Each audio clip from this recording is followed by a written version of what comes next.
What's happening? I see you got your World Series hat on. I got my new Reds hat for the upcoming season. Well, I wore a hat because you sent me a text this week and asked me if I wear hats, and I don't. I did get a haircut today. Me too.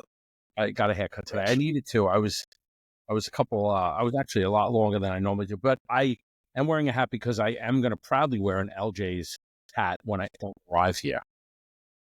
I'll probably wear that. So, what have you been up to? Living life, man. Had, kid's birthday, had the birthday party, the wife's birthday, the birthday party, wrestling meets, softball, like life's starting up again. They had 2 days out of school because it was too cold.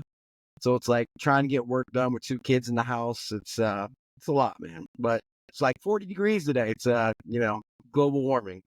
It's like a spring day. I know it's windy as hell here, but it's definitely a warmer day. I still got to take down my Christmas stuff. It's still outside. I had it out. I couldn't take it down before the Notre Dame game because my buddy Larry, like 5 houses down, still has his out, and he's an Irish fan. And so I was like, it's bad mojo if I put it away because, we're in Buckeye country here. So I had it up, and then it was too cold to take it down. I'm like, I got some time tomorrow. It's coming down. We're like the complete opposite. I literally think that it was down before New Year's this year. And it was only because we weren't going to be home on New Year's. And we ended up being home anyway. We thought we weren't going to be home. So you were saying you were organizing some stuff. We were chatting about that. Yeah, I'm, it's a mess right now. Like, my whole desk is all of this I'm sending to, Cortland Sutton, to my buddy Sonny, because his last name's Sutton. The rest of it I'm going to send off to DMN Takeover Dan. He runs a bunch of stack sales on different platforms, mainly Twitter and Facebook, I think. But, we've talked before. It's just like, I got to downsize. I got to get rid of some of the stuff. Whether I can get 5 cents, 50 cents, $2 for it, like, I don't really care at this point. Just give me something for my stuff, get it out of here. Because I just have too much stuff. It's like 25 years of accumulation to the point where it's too much. Like, I think I said like 8 5-row boxes worth of stuff that I can send him. So now it's like, okay, what do I actually send him? Do I want to send him all my Nick Senzels? I had a huge Nick Senzel collection. He's the guy at PC. But those aren't going to sell. Or like, now you read Aristides, Aquino. I have a ton of his stuff. Man, so the day Topps 2020 came out, right? That was the year he had his rookie card. He had a Topps Living Set card, and it was number 1 in the set. And I said to myself, should I buy that Trout number 1 2020 card or this Aristides Aquino? Which card do you think I bought, Vito? Yeah, you bought the Aquino.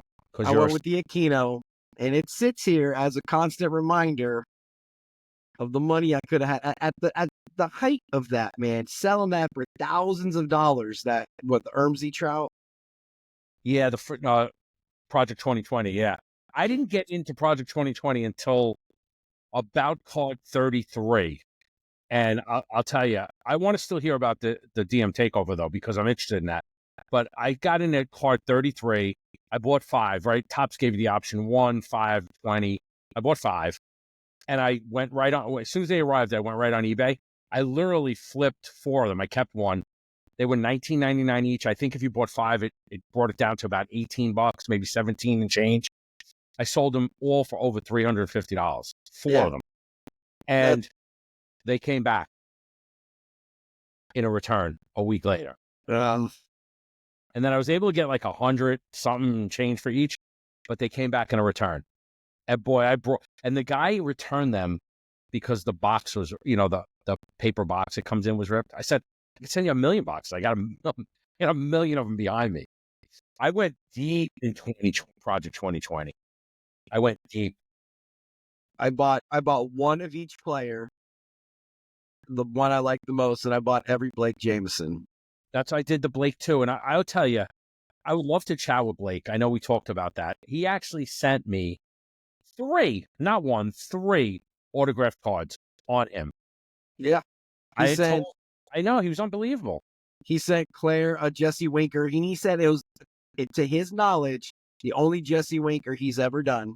Because, he used to do them just like live. And Cooper's got the Cooper Cup that goes along with his Yeah. his rainbow, and I've got a couple that he just sent randomly, and I got like a Tony Gwynn over here I gotta send to somebody, and someone else I sent to my buddy Nick. I can't remember. He was amazing during that time, right? With his nightly chats from his studio on YouTube. He really did made a name for himself. And then Project 70 never really took off. No.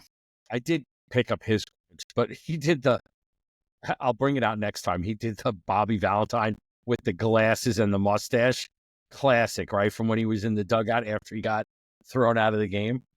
So I'm curious about this. Like, how do you send the cards? Do you send like a paperwork? Do they do all of that? What? No. So Transaction? it's just a guy, Dan, and he's like the king of the stack sales on Twitter. I'm pretty sure he's like one of the first to do it too. But I've gone with him before, and our buddy Nate, Stack City Cards. And it's just you send him stuff mainly. You know, in the single rows BCW or BCW boxes, you got to have them sleeved. Like top loaders don't fit. So I'm gonna send him a bunch of sleeved cards and then a bunch of top loaders like along with it. And then also I fill up some blaster boxes full of top loaded cards and just send it to him. And then through DMs, you work out what percentage he takes, and then he sells it, he ships it, he does everything. There's no contract or anything. It's just, Yeah. I know that guy doesn't suck and he's not going to rip me off. Right. I trust him because I think that's a big thing too. Like my buddy Nate, like I trust him. I'm not going to just randomly send my stuff to anybody. And then they sell it. It's out of my hands. Then every like 2 weeks, hey, this much sold. This is my share. This is your share. What's your Venmo? What's your PayPal? And they just send you money. Yeah. And so it's a way, you know, like you can send it all to ComC and, you know, but you got to take care of that. You could send it all to other consigners. When you say just, what do you mean by that? Take care of it at ComC. So I was curious about that too.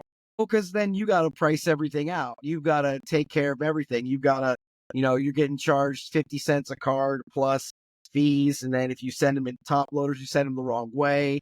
To me, it's a great way to sell, but it's a lot of hassle. Like I make more money sending to ComC, but I'd rather send it to Dan. I'm supporting a friend, or Nate, you're supporting someone who's doing this for a living for their life. You're getting rid of the stuff that you really don't want. They're making money, you're making money, and you get rid of your nonsense. I mean, there's somebody out there who wants this Shoto card, yellow tops. If this is $1, this is $5, this is 12 cents. Like that's 12 more cents in my pocket than I have right now, and then they have this card. So I'll send that to Dan. Yeah, when I do a monthly, I told you I do the monthly live auction with Ben on District, and I put a lot of, like, I pick my day well in advance, at least a month in advance of when I'm out, and I start prepping from that day. It's not a like, hey, I'm just going to go live, right? Like I'm thinking about, you know, I'm checking to see if the guy didn't kill his wife over the weekend, right? And his cards are worthless, right? Any of that stupid shit. And I'm just like constantly working that and combining things, right? And then I'm watching other people do it. And last night, it was Monday night. We had this, it was a young girl. Was her first time doing it. And she had like levels of cards, right? Like silver, bronze, silver, platinum, or gold. And then she had platinum. And then she would be like, you know, bid. And then whoever won got to pick from like, it was really cool what she was doing, right? Like I saw her set up. But with me, like I prep, Chris, I'm talking weeks, right? Taking good pictures. It's a lot of work, right? Yeah, checking comps. And, you know, like I was trying to sell a Gleyber Torres rookie card, a Topps Chrome Gleyber card, right? Books maybe $4 or $5. I couldn't even sell that one. So I actually put the paper on with that together, and I ended up selling that. But yeah, it's a lot of work. It's a lot of. So why do you use District instead of Whatnot? So I use District because of my reputation with Ben and that team, right? My relationship with Ben and that group, that community. When Ben was doing the Discord selling, you know, he gave me a shop, which not a lot of people had the opportunity to sell on that platform. Nice. And when he opened this up, and Ivan also, right? Watch the breaks. Just a genuine guy. I like what they're doing there. As a VIP with Ben, I get discounts for selling, so I'm not paying the same fees as other sellers. So I went in, right? I had an account, Whatnot, it actually said I sold a card once and never saw a transaction, never saw any money, never saw the card. Card never got shipped. I know Whatnot's had a little bit of a bad rap, but I've just stuck with Ben, and that's probably more because of my loyalty to that group than anything. Mhm. Yeah, I was just wondering because I've never done with District. We had a shop. I'm sure there still is one, but we don't use it because we have some exclusives that we can't break Yeah. through LJ's. But I had a Whatnot account too, and I sold a ton of stuff on there. I imagine your potential reach could be a lot more on Yeah. Whatnot than District. But Right also, now, like you said, you sell it on District, someone's paying for it, who it's going to, that they're vouched for, but you could also get more money and sell, your Glaber card. You're not getting $5 on District. Are you getting $5 on Whatnot? Like, I don't maybe. know. So like Yeah. my buddy Nate, who does Stack City Sales, he said he put out on a Twitter thing like, hey, he used to do a lot on Whatnot, and I'd buy from him. He'd sell some of my stuff on there. He's a consignment guy. But it's like, is it just scammy? Is it scummy? Would people watch? Like, but people know he's a solid dude, so we would buy from him. He's not going to scam you. But then he could lose money by getting scammed by people who bid it up then never pay. And it's like, if I haven't used Whatnot in so long, but also like there's just so many platforms now Yeah. that I think if you got one that works for you, you just take it and you do it because you're comfortable there. I mean, when I go to my shipping, when I ship out my labels, I start typing the first name. It's pre-populated. It's the same people buying, right? Yeah. I have one guy, he buys all of my Project 2020. He'll go on and pre-bid, and that's what I like too, right? So on Twitter or on X, I'm able to start like kind of like marketing that it's coming up, it's going to be next Monday. And if I've done my work and put the good pictures, put the right pricing, put the right cards in there, people start pre-bidding on that stuff ahead of time. You could actually start getting some activity. Yeah, you can do that on Whatnot. Oh, okay. So every once in a while, I'll throw like a really good card in there, right? Like I'll say, yeah, I'll go into that box. And I'll say, I didn't want to get rid of this one, but I'm going to do it because I want to drive some volume. And you see some great activity. And that community, it's always just been a good community. I wish I was even more active than I am. And I'm pretty active. I'm retweeting almost every one of someone's, some activity they're having within District or even with the MBB and Discord. I'm retweeting that. And I still wish I was more active. See, something you said a couple minutes ago has got my brain just going round and round because you said you see the same people buying. And I see that too. Like I'm in a lot of, there's no secret. I support Buck City Breaks. They're our neighbors are down the street, but you see the same people buying. In Ben's group, you see this, like you just said, you see the same people buying. We have a lot of the same repeat buyers. Well, what happens when the river dries up? Yeah. Because you're not expanding both Ben and Chris are expanding their, base. But if you're not expanding your base to new customers, you can't just get by with the same customers every single week and expect to sell out your breaks. You just can't do it. Unless you got 15,000 customers, that's great. But if you've got the same 40 people buying, at some point, you need to make that 40 into 60, into 80, into 200, into 5,000. Like, you can't get by on the same 40 people. You just can't. And it's not easy. In an hour, I probably can get through 50 lots, right? They're 30-second auctions. If someone bids within the last few seconds, it'll kick back to 14 or 15 seconds. So I can get back through about 50 cards in an hour. And I will tell you, like, I struggle trying to find, and I have a lot of shit, but I still struggle with like, because it's that consciously, I don't know, do I really want to, I know I could sell this, but do I want to get rid of it yet? And that's where I struggle with. But it's not easy to find 50 good lots, because shipping, most of us on District charge shipping a flat. I charge a flat $5. You go buy one card, or you buy 100. At least that one card, I have to have, in my mind, I want it to have at least a value of $5, at least, right? Because I don't want someone to buy a card for $1 and they're paying $5 shipping. It's just me. So I try to group things together to make the lot more valuable. But you're right, if you're not growing that, and yeah, I mean, District is growing, but I've seen a lot of the same buyers on my stream. But I know that, the membership of, especially on Ben's community, seems to be growing. But you're not wrong though. Yeah, You know? I mean, I see it growing as well. I wasn't trying to say it wasn't. If it Oh, came no, off no, that way, no, I but know. there's got to be more than just your base. You got to continue to grow the base. Yeah, I have my eBay store. I usually put higher value cards on there. And then every once in a while, you'll be surprised. Someone will just pick up a card, right, that you have up on there. And you're like, wow, I didn't even realize I had this up there. Mhm. But yeah, so I'm actually heading to Florida Saturday. I'm gonna work down there for a little bit, and then I'm gonna take some vacation time. But I'm getting out of Dodge for a little bit, so I'm excited about that. The snowbird life. Yeah, the snowbird life. I told you what was it, 2 weeks ago? I said I'm finally at that age now where where do I see where do you see yourself in 5 years? I could say it doesn't anywhere I effing want to be. I see myself on the beach with a Anywhere, margarita. yeah, sir. So you had the birthday celebrations. Things are good. You're getting organized. What we didn't talk about was yet the Ohio State Notre Dame game. Yeah, tough one, huh? I was super excited for that first drive. 9-minute touchdown drive, get 2 4th downs, but you knew Riley Leonard couldn't do that every time.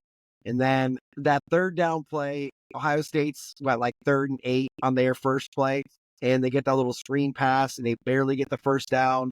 And they march down the field and score. Like, I feel like if they stop them on that 3rd down play, get the ball back and they can score again, then Notre Dame's game is not coming from behind. And we talked about that. They are down and they did come back from behind. Like, there's a part of me that thought they're going to do this. They're going to pull it off. But, as soon as you put one-on-one with the best wide receiver in college football on 3rd and 8, and you don't have any help from the safety, he gets burnt, then it's game over. What are you doing?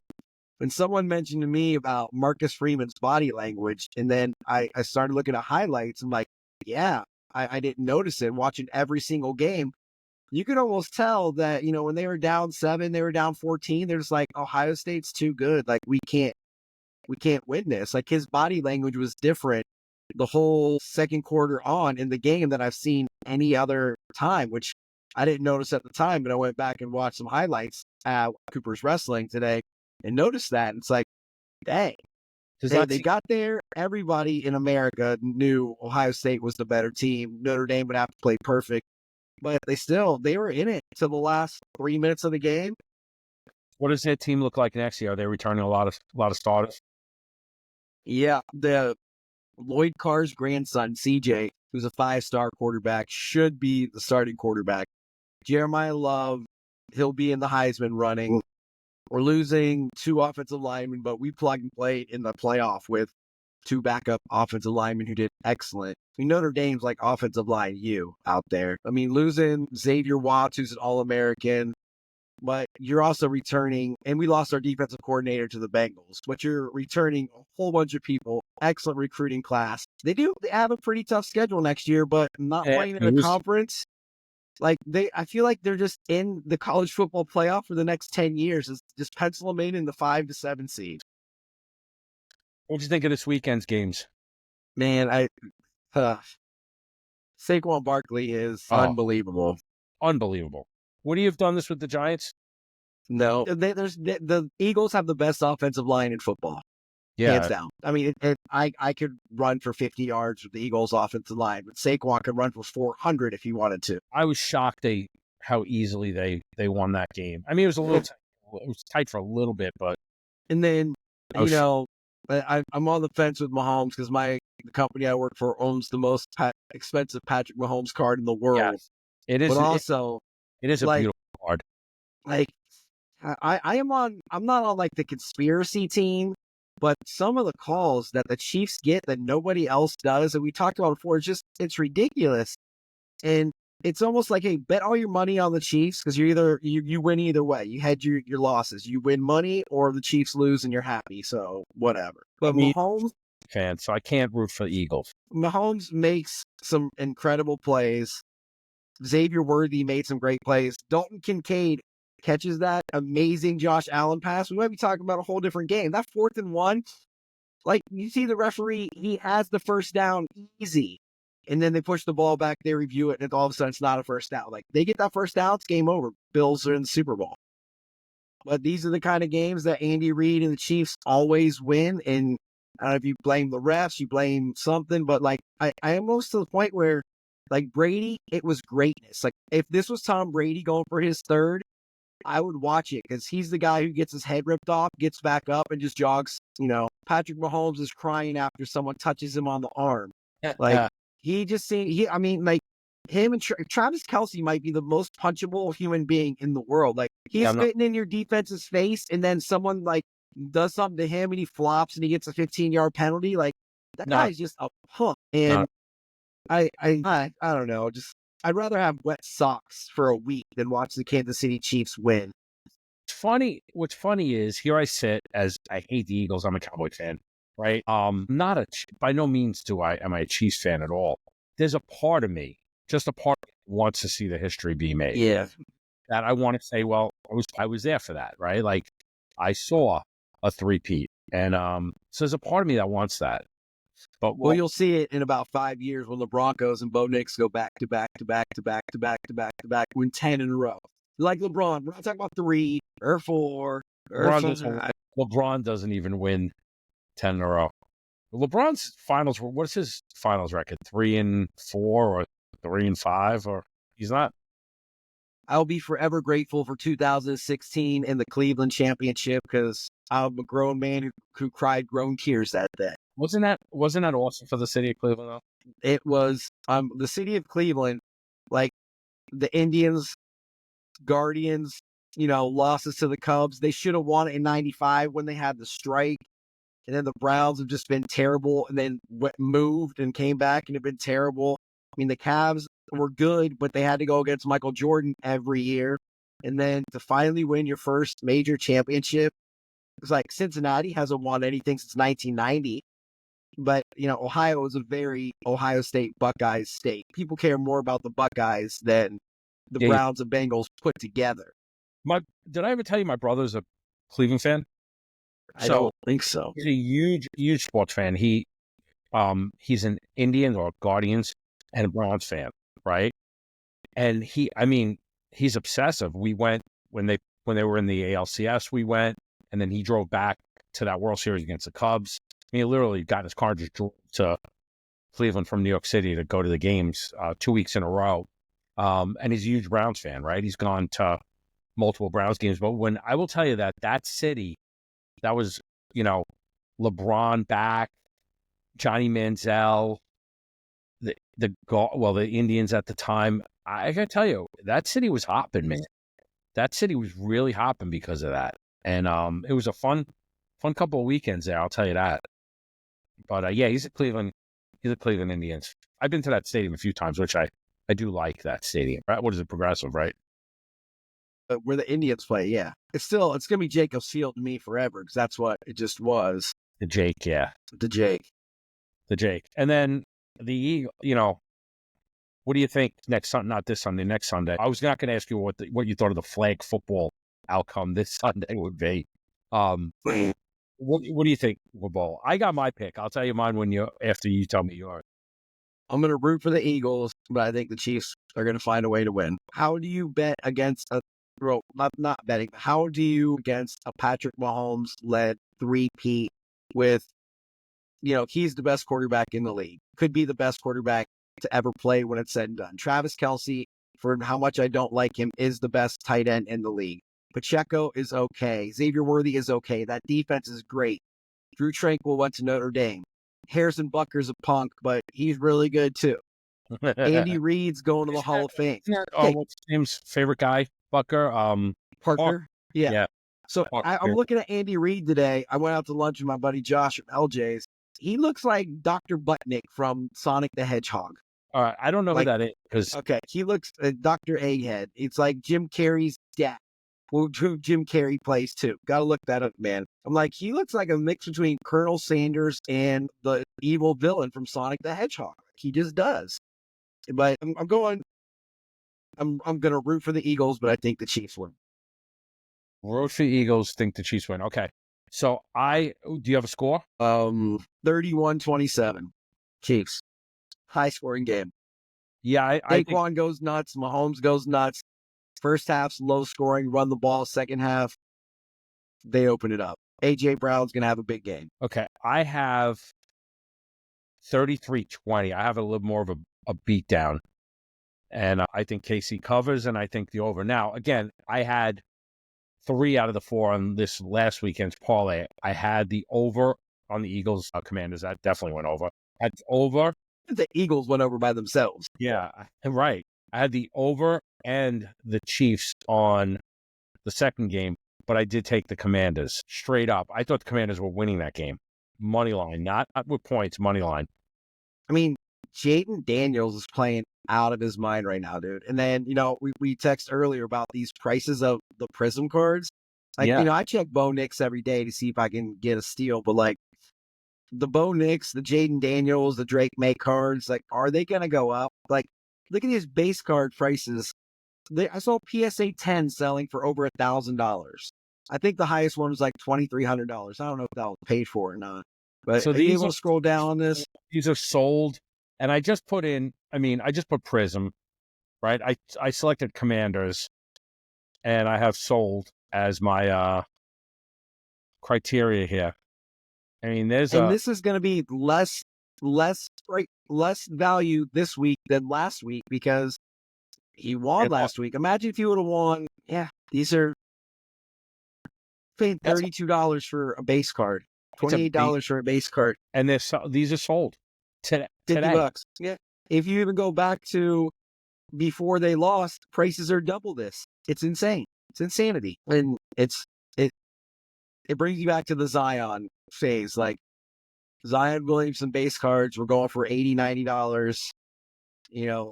Peak of COVID, and then I sold somebody Zion base card for $40. They sent it off to get graded. It graded at 10. They sold it for $800. See, you do basketball. You do basketball, football. I only really do baseball. I do some basketball. I did pick up. I still collect Barrett, RJ. He's having a good year too. Oh, I've got a lot of RJ I can send you because he was my Nick guy. So I PC. He was my Duke guy. Him and Cam Reddish. I have a lot of RJ and Cam Reddish. That's right, Duke. You're a Duke guy. Talking about prices though, Lewis Robert caused quite a stir during COVID too, right? His card was I remember sitting there watching breaks with Ben, and it was like whoever got the White Sox, everyone was just like waiting to pull that Lewis Robert, right? And that's another one. I don't know about deep. Deep's not the right word. I think I went deeper into Wander Franco because I ended up sending a lot of his stuff out to be graded, and I'm just sitting on it in a box. I actually don't know what to do with it. I don't want to be the jerk off that sells it, but I also don't know if people are still buying it. Yeah, at one point, LJ's had probably over $1 million in Wander Franco cards that were sold for probably $5,000 total. I mean, talk about your all-time L's. Like that's the one. Like 1-on-1 Superfractor autos, Bowman first, Chrome out of 5. And like the but Reds. That's an L you never see coming, right? Like everyone knows the risk of buying a basketball player. He could turn his ankle. He could just suck, right? But this was such a bullshit. I mean, listen, he deserves what he gets, right? He deserves what he gets, especially as a follower of a girl. But this wasn't tearing your ACL or your rotator cuff. This is non-baseball related. Right. And that's where lifeness. That's where it hurts. That's where it hurts. Someone like $1 million. I can't even imagine that feeling of like, let's go deep on someone. And I mean, you remember his first Bowman was selling for a ton. Yeah. First Bowman. I mean, I remember, I think I told you I traded Ben Hengler, my purple Ohtani Heritage rookie PSA 10 for a purple Wander Bowman first Chrome it was a PSA 10.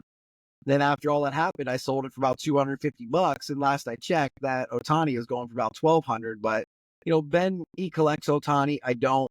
At the time, it was a very even trade at the time, and I thought a lot of Wander. Of course, this was all before the badness came out, and You win some, you lose some. And Ben's happy. I'm obviously like, yeah, it's money, but he got the card he wanted and I got Yep. hosed. What's the worst sale you've ever made or worst transaction? Buying a Jesse Winker Superfractor for almost $400. But it's for my daughter's rainbow, so it's kind of hard to say it's the worst, but I could probably sell that now for $30, maybe $40, and I paid close to $400 for it. That, and I bought a bunch of the Cody Bellinger. 400. What was he doing at the time? Oh, Winker he was young, he was good, he was an all-star, he was batting like 400. He was having a breakout season. It was the peak of the COVID hype, People loved him. and people liked him. Back when he was a Red, people liked him. That helps. So yeah, that, and the one I think I've got the hosed on the most cards, I've had like 10 of them, was the Cody Bellinger super short print high fives rookie. I mean, at one point I bought a PSA 10 for like $300, and they're going for about $4 right now. Like the Raws were going for like $70, $80, and the Raws right now, like you can't even get rid of them. But I probably have 10 of them sitting here. I've got a bunch of PSA 10s. I got BGS 9s. I've got a bunch of Raw. I have a lot of Cody Bellinger. So this Yankees contract might make me some money here, but for what I put into it. Oh, what's your worst idea? Without a doubt, 86 Fleer Jordan PSA 8. Yeah, I sold it for $1,800. Now that's what it was going for when I sold. Sold it for $1,800. That's what it was going for. But here's the kicker of it all: the guy wanted to return it, and eBay sided with me, and I didn't take the return. And again, it got $1 at that time, right? Maybe it was $18.90. I mean, I wasn't off by much. And he wanted a return. We were on a call together, and eBay sided with me. He had no reason for the return because it was a graded card. And he said, "Well, you never sent a picture of the back." I mean, the back's the back, right? It was graded. And I wish I would have got that card back. So that was my worst. But I think I did all right. I bought a PSA 10 Trout for $175, and I cringed when I bought it for $175. And this was in 14, I think. I cringed. It's like, what am I doing? Spend $175 on a card, right? Now you're spending that on Series 1 jumbos. Yeah, if not more, right? I bought 2 boxes and that's it. So I've decided that I'm going to stick to just flagship and then Chrome. I do like Chrome, I got to admit. And then Chrome got a little hype because of this nonsense that you and I were tweeting about texting about as well. Oh, yeah. This nonsense. As a father of young kids, I can tell you that if my daughter, who's 9, she opens baseball cards, this card is in that pack, there will not be a video of it. It will not be on the internet. No one will know about it except my wife, my daughter, my other kid, our lawyer, Topps, and Fanatics. So, like, everything that this guy did, what they're saying he did to, protects himself, protects his kid, protects his family, but no one knew about it for like, a month or so. People are saying, oh, he wrote in his journal, it's fake.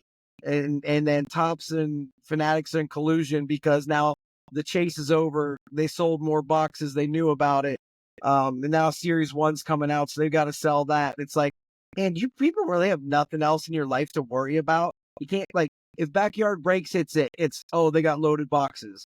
Some millionaire hits it, the rich gets richer. An 11-year-old hits it, oh, it's got to be fake. Like, people just want something to complain about. And I thought it was really cool of the Pirates to say, hey, I understand you live in Los Angeles, you're 11, you don't want tickets, but we'll fly you out here to meet Paul Skeens and have a day at the park. And if you don't want to, when we're in LA, you could come and have, meet Paul Skeens then. And by the way, it's the greatest park in the league. So PNC? Yeah. Oh, yeah. That's one I've been to. Hands down. I love going there. And I could say that my daughter lives there. Yeah. It's like 3 hours from us. We go all the time. Do you have any skiing stuff? It's all sitting at PSA right now. I got about 12 cards. Anything numbered? No, I've got refractors and prisms and yellow, blue paper. but nothing numbered. I know my boss does. He's got some sitting there. We all sent it out in one. So here's my skiing story is I have one card I didn't know I had because I hit it before while he was still at in the minors. It's in Bowman from Bowman's, I want to say platinum maybe, but it's number 250. And then I have, from pro debut this year, I pulled the orange refractor number 25. Oh, that's big. Yeah, that's a nice card. I got Ben's Discord. He does a group PSA submit. You guys must have good rates with submissions for PSA too, right? But I want to definitely put together I'd rather spend my money doing that than buying Topps Jumbo, like to your point, for $175. I'd rather send some cards in to get graded. Yeah, and to me, like I thought I knew what I was looking for, and learning from my boss, he will tell you which cards to send to which companies and why. PSA is more That's interesting. PSA is more into corners and edges, and Beckett will be more lenient with centering, or CGC is more lenient, or they look for this, or SGC. So he knows and has taught us, which cards to send to which companies. Like, you're going to send this to PSA, you're getting a 9. You send it to SGC, you're getting a 10. Which one you got to do? Well, I'm going to go with 10. Only thing I still don't understand is Pokemon. Like, cards could look perfect and they get a 6. They can look crappy and get a 10. I'm going to send in pretty much anything that I have that's worth over $20 that I can't see whiting on it anywhere. But I don't understand how Pokemon grading with sports cards, you get your little magnifying light out, and I'm not into Kurt's Card Care and that, but I'll get my microfiber cloth and wipe it off. I'm just going to ask you if you did any of that. Absolutely not. I think that's altering. I mean, I've got a whole box. I'll show you here in just a second. When you start talking, I'll go get it. That LJ's just got back from PSA. That's all rejected. Here, let me just show you. Yeah. So this is what I'm working on right now. You got 61 Hank Aaron. Do not hold her, miscut. 61 Topps Willie Mays. Do not hold her, minimal size. 61 Willie Mays. Do not hold her, min size. See, 64 Mickey Mantle. Do not hold her, min size. I got a whole box full of this stuff. Love the Mantle. And we're gonna put it up on auction, but it's like, you get stuff in lots, or you buy a lot of things. You want to grade them because that's how you're gonna make your money. Like, I just went through this whole collection. There were 2 Sandy Koufax rookies in there. Yeah, you were telling me about some Hank Aaron, some Mickey Mantles. Like, as soon as we get those graded, that's how you're going to make your money on that stuff. And they're in pretty good condition. We'll pay them the money of what's in the condition of it. Then you put in the work you've got to grade it. So, Stefan will tell us which companies to send which cards to. We'll send them off, and that'll be that. Yeah. See, and that's where I'm challenged personally, right? So let's say I send this Skeens 25 refractor out, it comes back at 10. I know I'm getting top dollar for that now. Mm-hmm. Or am I holding it because I'm a collector?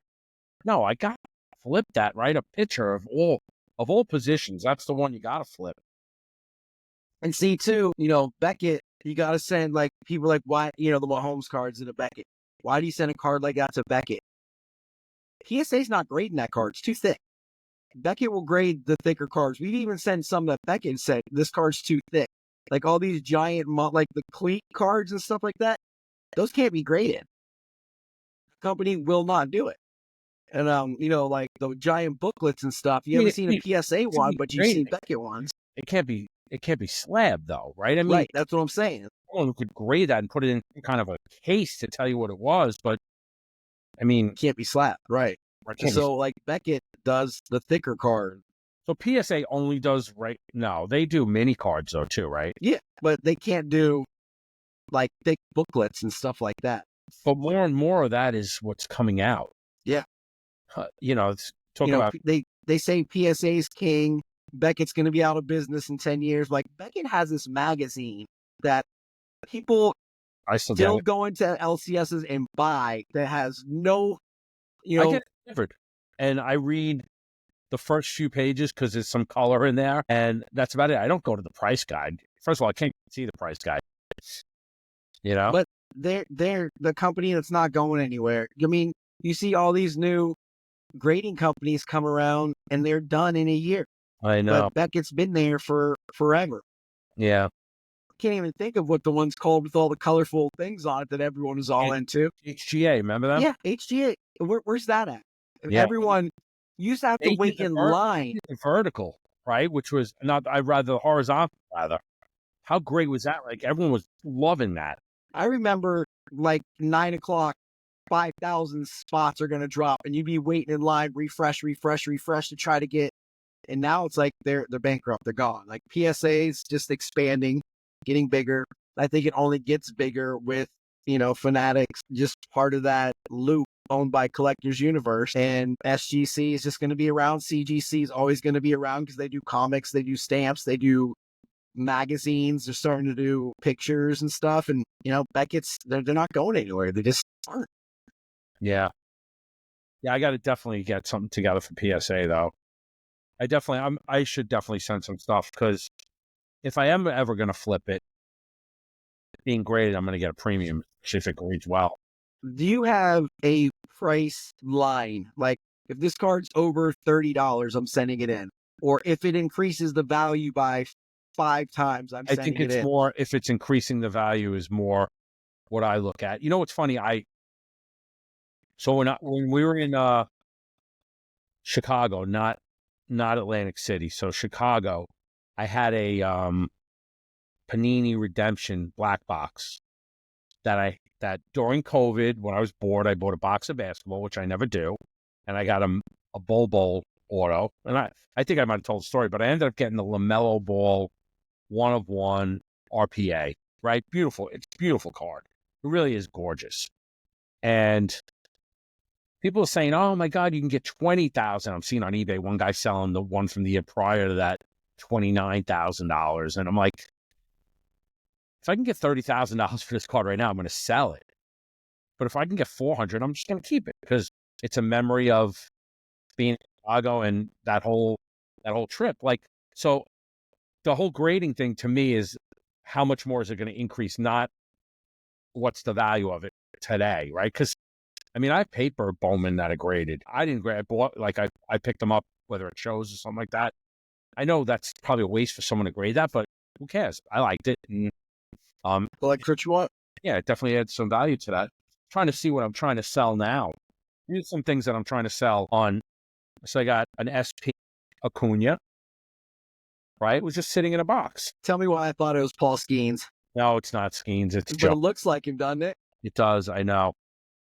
And then you get like some of these like case hits, or someone will tell you it's a case hit. But yeah, I'll slow down now. And then this was from this is an SP from those. Pro debut. Yeah, it did all right with that stuff. Anyway, I got a couple of cards up right now that I'm trying to move. But I want to do a bigger move like you're doing, right? Like send them to someone who's going to take care of them. And the issue for me with that is like Dan, I messaged him like 2 weeks ago. I was like, hey, I did a lot of this like pre-COVID with them. Haven't done it since. I'm like, do you still do this? What's your routine? He's like, yeah, it's the same. It's the same. Like, okay, well, I've got 5 rows full of stuff. Like, I can't possibly ship that from here to Minnesota.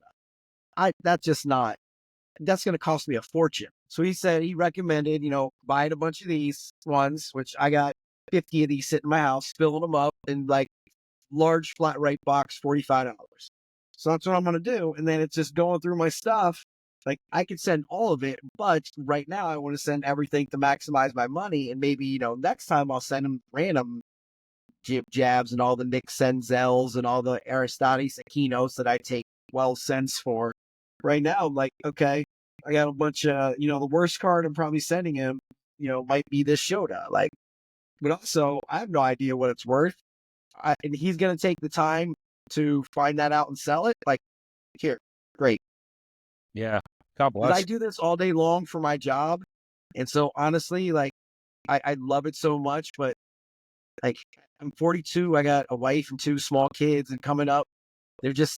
I'd rather send it to somebody, have them give me less money, and then take some money than take my time away from the other stuff. That's Yeah. just what. I'm thinking I may want to do a show too, right? Because one of the things I started doing is when I do the live auctions, every card starts at 99 cents, right? So if it goes to 30 seconds and nobody bought it for 99 cents, I put it on the side and I say, that's going into a dollar bin somewhere. And that's it. Like, and sometimes I'm shocked, right? I'm like, how did Yeah, this Gunnar Henderson rookie card mega box? And you know what it is? You just didn't have the right buyers on at the time. absolutely. It's exactly what it is, right? So do you risk putting it in the $1 box and then knowing that, and I'm just using numbers that make sense, but a week later, someone would buy it for $8 because that's what it's worth. I don't care at all. The last card show I did, I took like 3 5-rows. Everything was $1. If it was a $5 card, if it was a $10 card, it was a 5-cent card. And I said, hey, this box is $1. Then I went through and kind of took out some bigger ones that like this box is $5, this box is $10. I had someone come up like how much for all of it, and I kind of had a number in my head because I knew that would happen. They're like, oh no, people will finger through and they'll take the ones that they're gonna resell and that they're gonna just make profit on. Because that card show, there might have been 3 people who bought cards that I really think were keeping them. Everybody else was there to buy stuff to resell it. And I think I told you our last show, there's guys who were walking around literally saying, I'm buying cards over $50 at 80% of comps because I know I can turn around and sell it on Monday to repacker guy over here. I make money, you make money, they make money, everybody's happy. Do you do any repack stuff with LJs? I do not. We will, but we will also be very transparent and say, these are the cards that are in the repacks. And then when we know the card is hit, it'll be like scratched off. So, hey, if you hit one of the top 10 cards, please let us know. Because I think repacks are an absolute scam. And I know a lot of reputable people do them, but also like you could just do it and not even put the hits in there. No one would ever know. So I think it's absolutely scummy and scammy unless you do it the right way. I think the only right way to do it is to have a checklist and be transparent and say, these are the top, there are 10,000 cards in this repack because there's a bunch of nonsense. These are the top 100 cards, something It's like that. exactly what you talked about earlier with the Skeens patch card, right? Like, Yeah. they knew this thing was hit. Those boxes were selling for $115 a box. They're $49 box, or maybe a $59 box. But they were selling for $115. That's a retail box. That's a mega retail box. Yeah. I mean, we're not talking I'm about. kind of sad I still have 3 more coming from Target now that, I sold them for $100 or $85 each, the Target mega boxes at the card show a month ago. I'm just going to open the one that's coming because it was fun. I like it. They are a nice card. They weren't. I did like the design. I got to be honest. I think I saw the Series 1. I haven't even really looked at what Series 1. I like this year. This year, I like the 25 Series 1 better than any other year in recent memory. Okay. That's good to know.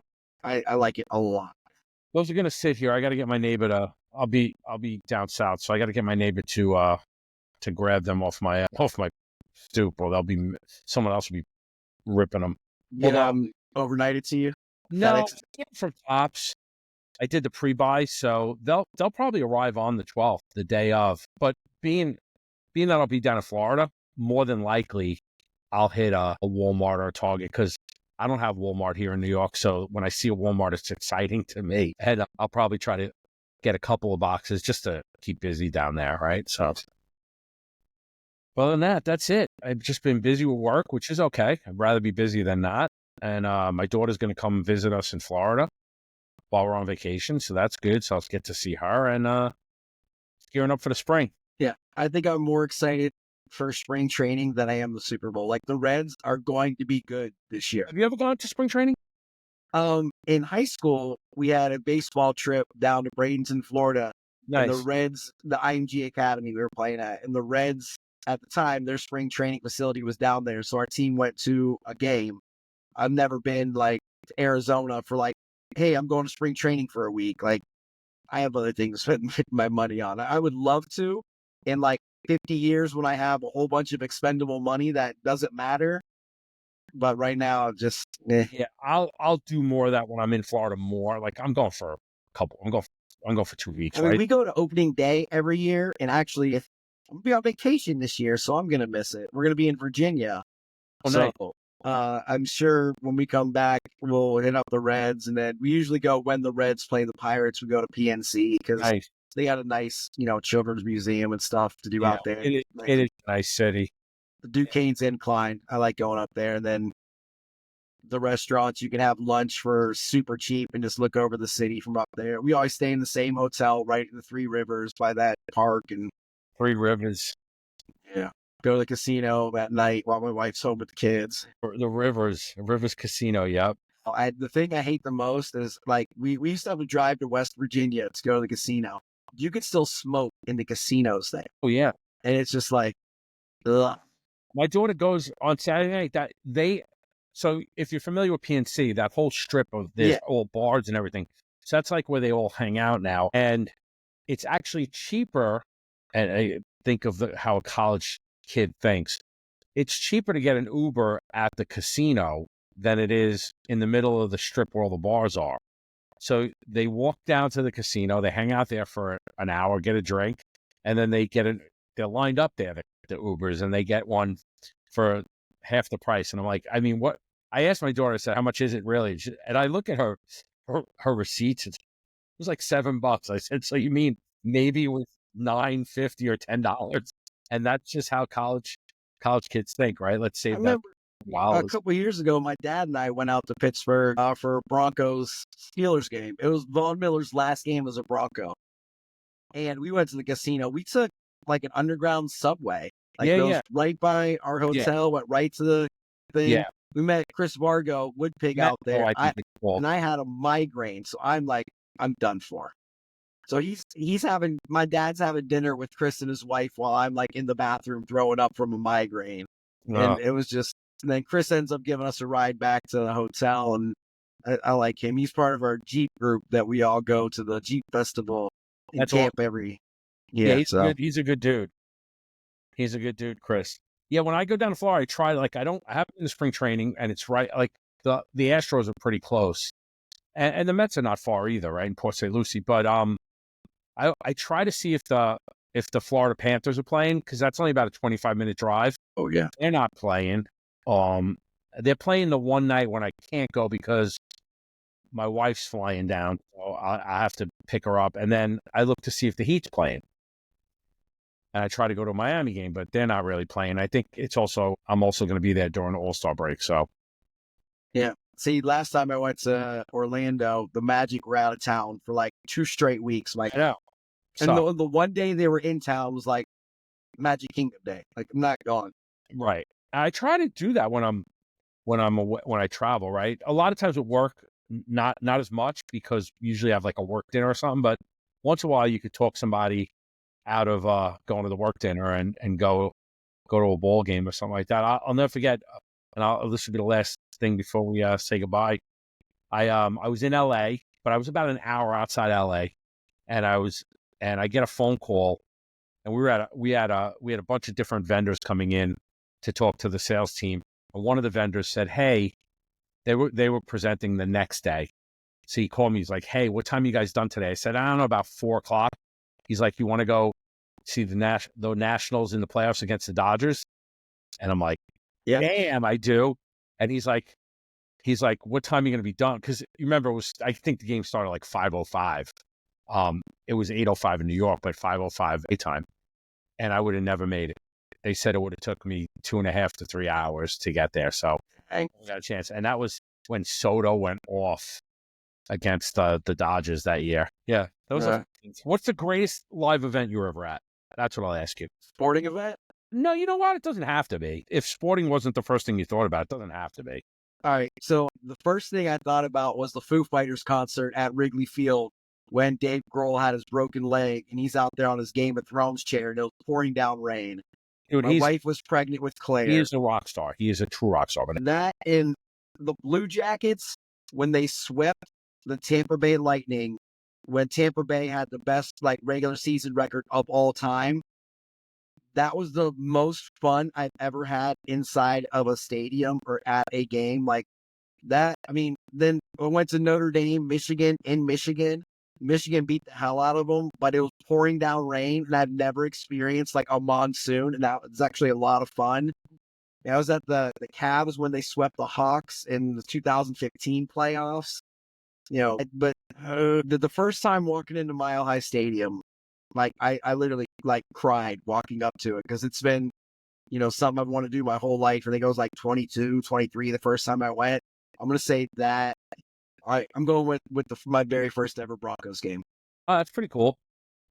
So now you got me thinking when you started saying that, because now as I think about events. I got one more. Go. Sorry. The time in college, I went to University of Toledo, and Toledo was playing Duke in basketball. And my roommate won tickets through the rec center or something. So we drive down to Duke, like during finals week. We meet Coach K's wife after the game.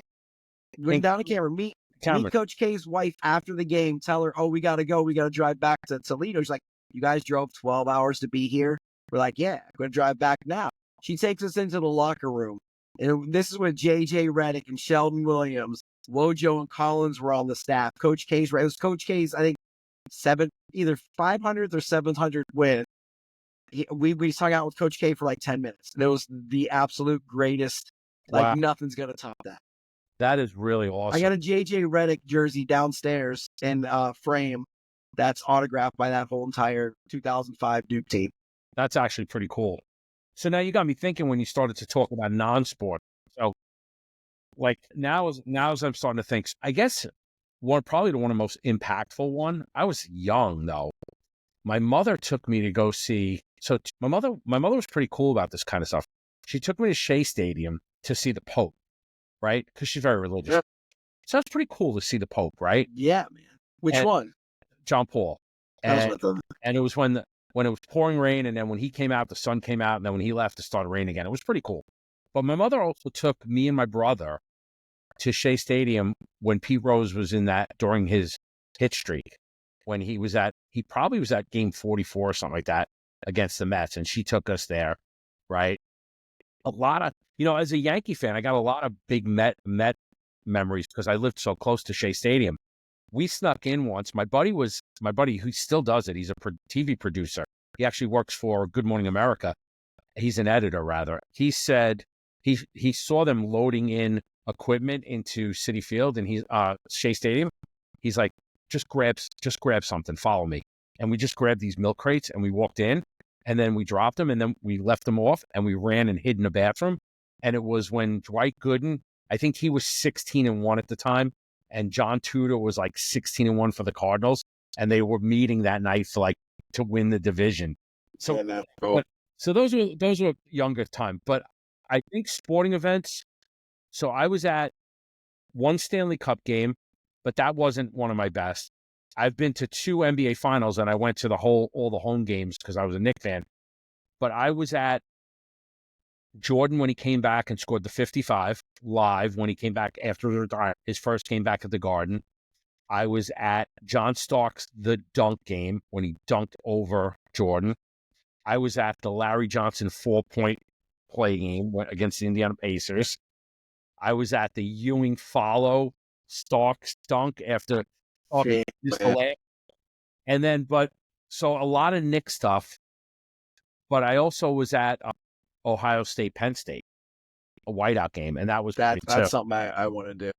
And then with the Knicks tickets, the 1 year of the NBA finals, not the finals, the All-Star game was there. I was not even married yet. I was still only dating my wife, so I think it was like 97, maybe 98.